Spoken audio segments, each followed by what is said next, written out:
Ma le richieste sono quelle che intanto l'Assemblea regionale stasera doveva approvare una variazione di bilancio. Da quello che ci risulta la commissione è stata rinviata ad oggi pomeriggio, era prevista per oggi alle 11 perché le coperture finanziarie che il governo aveva proposto non sono praticabili. In questo momento sembra che la commissione si stia riunendo perché c'è un'ulteriore soluzione che è quella di utilizzare i fondi di riserva e con questa operazione si potrebbero ottenere circa 20 milioni di euro. Il problema però è a questo punto che, risolta la vicenda a livello regionale, noi dobbiamo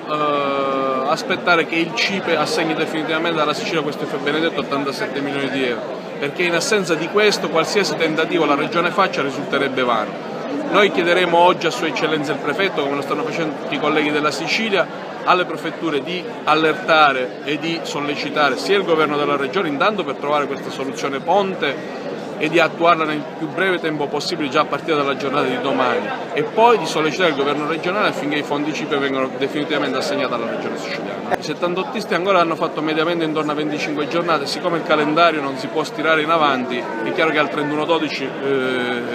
rischiano di non arrivare a fare le giornate di garanzia occupazionale, ma il problema non è solo per i 78isti che ancora hanno fatto 25 giorni, noi abbiamo una gran mole di lavoratori 150isti che hanno fatto circa 100 giorni. Quindi anche per loro il calendario ormai c'è nemico e quindi la soluzione va trovata complessivamente per tutti i lavoratori forestali.